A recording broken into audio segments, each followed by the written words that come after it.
So with all the hull detail added that I'm going to at this stage, we're now in a position to paint the upper hull. But before we do that, I need to see if I can fix this paintwork here in the lower hull, which was caused by a splash of IPA that I wiped. So we'll have a look at that. Now you may remember I used the Tamiya aerosol TS33 to spray on the hull red. So what I'll do is I'll decant some of this and then put it into the airbrush.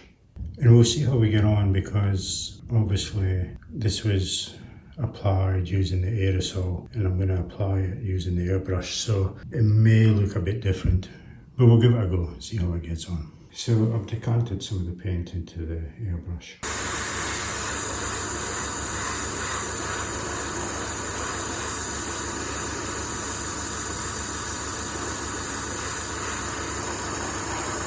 To cover the mark, I might keep going, because now that I've examined up close, along here it's quite light compared to the rest.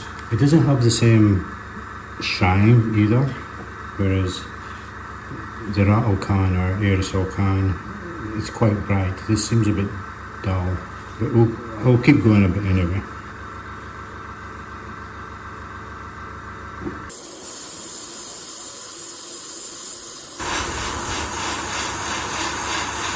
Okay, I think we'll call it now.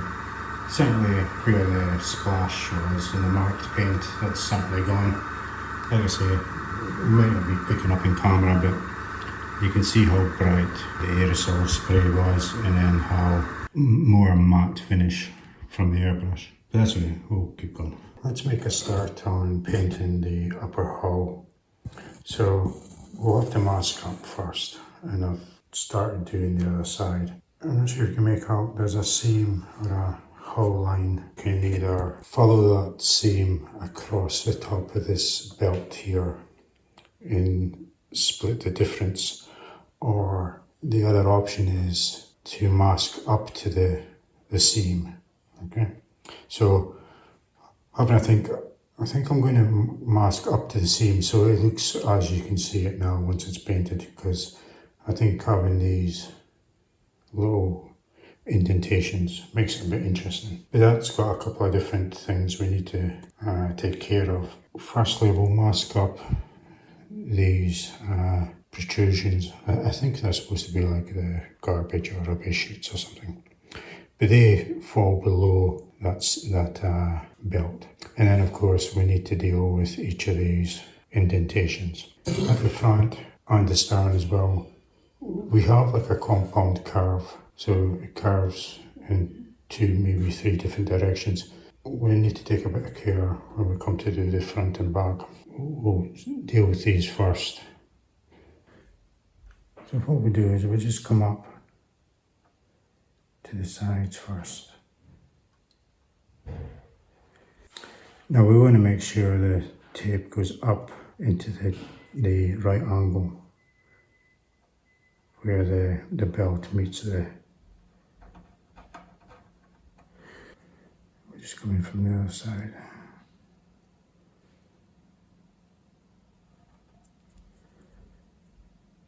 Just using a toothpick, kind of smoothed it off, but I've also put a bit of a bevel on it, just so we've got a nice angle to get in. Press it home fully.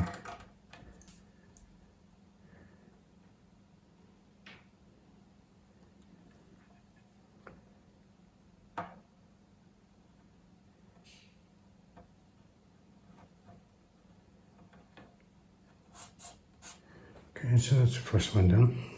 We'll just do the same for these other ones.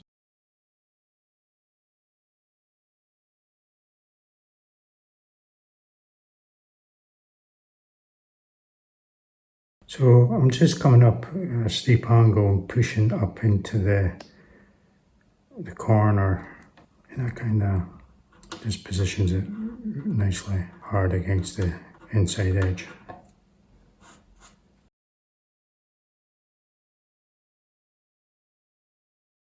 Lots of fibres and hairs. It's been so long since I've touched the hull, it's been sitting and got a lot of dust on it.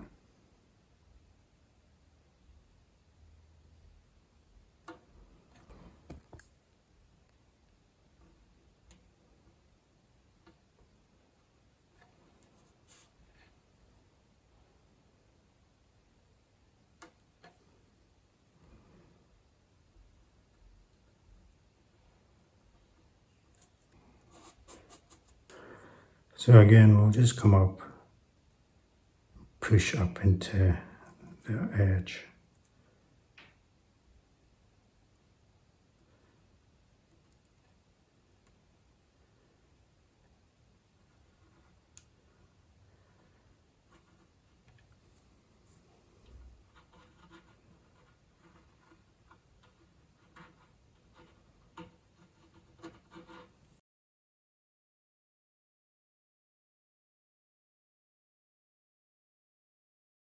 The next part is the long runs.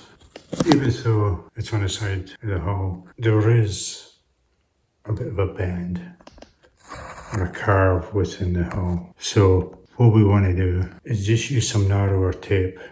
In that way we can flex it up and down a bit. If your tape's too wide, you won't be able to flex it enough. The front's not too bad, but when we have a look at the really long run on the stern, you will see what I'm talking about. Okay, so we'll just get it started. Again, tucking it up into the corner there.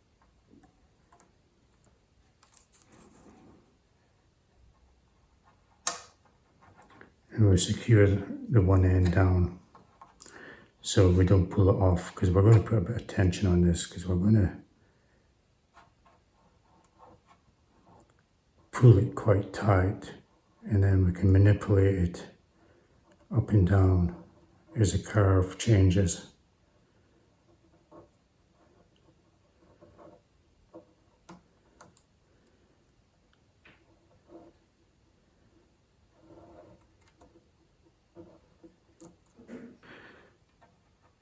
So we just make sure it's nice and tight against the surface.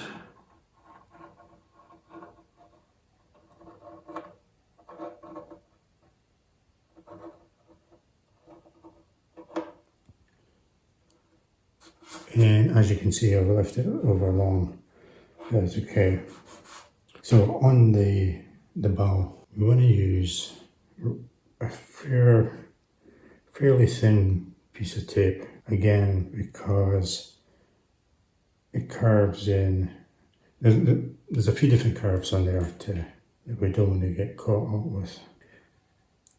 And so we just butt this up to that belt, and I'm just going to keep it just below the hull seam. So any build up of paint will be at the seam, so it won't be so noticeable.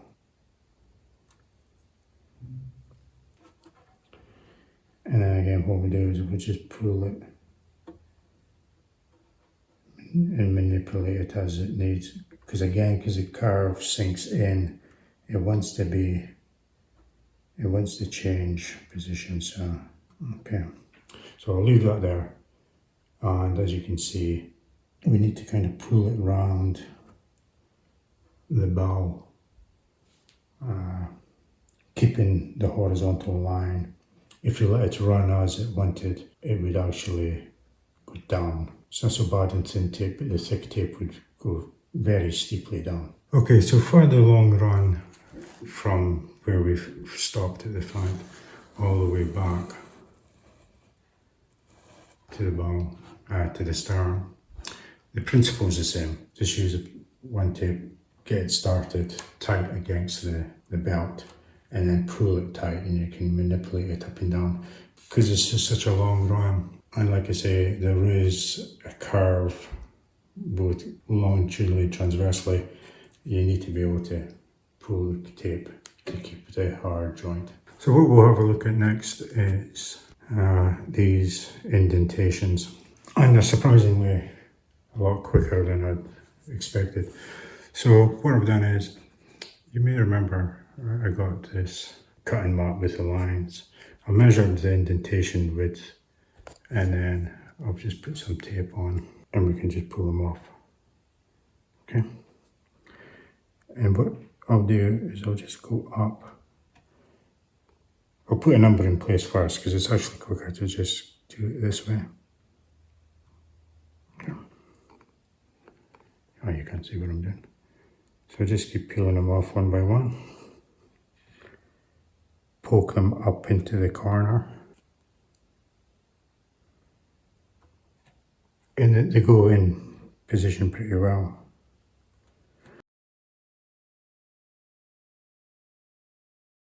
And then just come in with your toothpick and get the edges in nice and flat.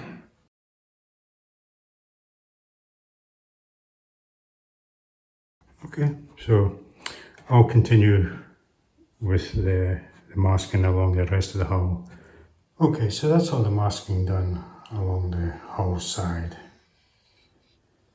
Just take a bit of time and stern, just making sure it's a horizontal line all the way around.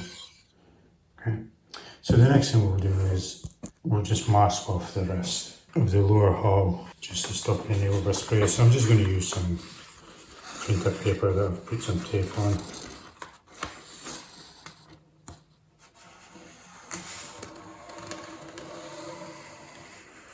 Okay.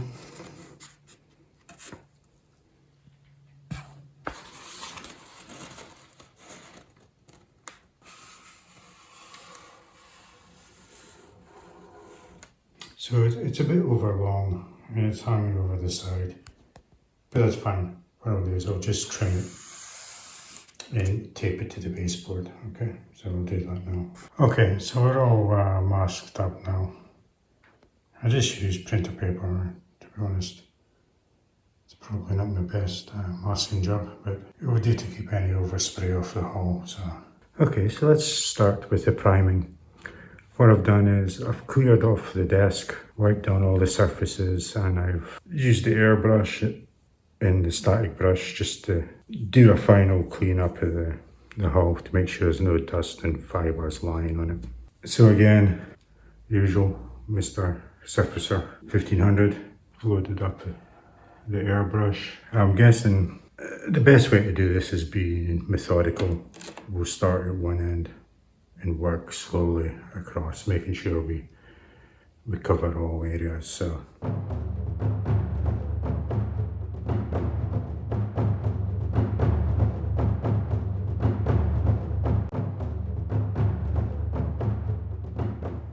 okay, so that's the primer on. Turned out not too bad. There was a few spots where I had to remove some little nibs of paint that dust had got onto, but on the whole, it's looking not too bad. So we'll go into the top colour next, again, using LP14. Okay, so I'll just get straight into it, I won't bother showing it, you've seen enough painting. Okay, so that's the top coat done. It's turned out not too bad. But there's nothing like top coat to highlight any flaws in your preparation, that's for sure.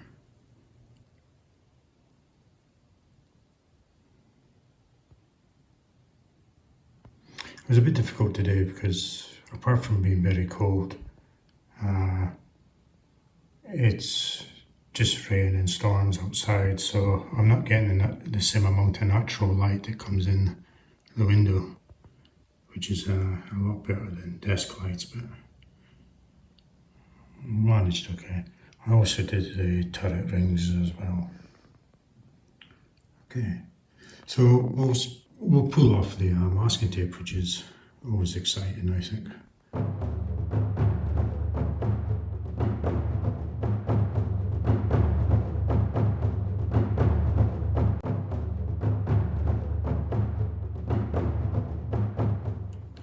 Just have to be very careful using tweezers.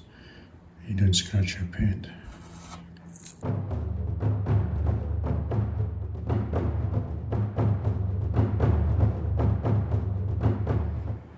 Okay, onto the main run now.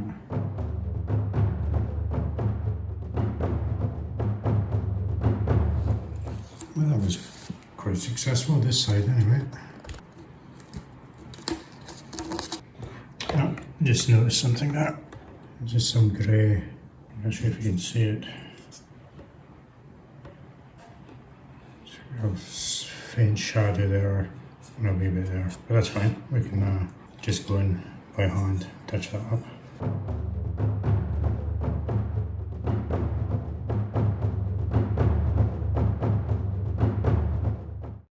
Something there, I think it's maybe a bit of tape.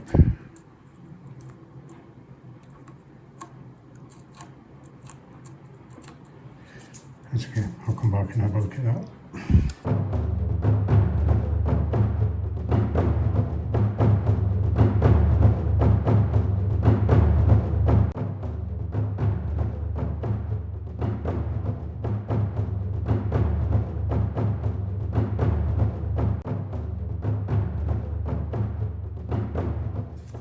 Okay, I think I was pretty successful.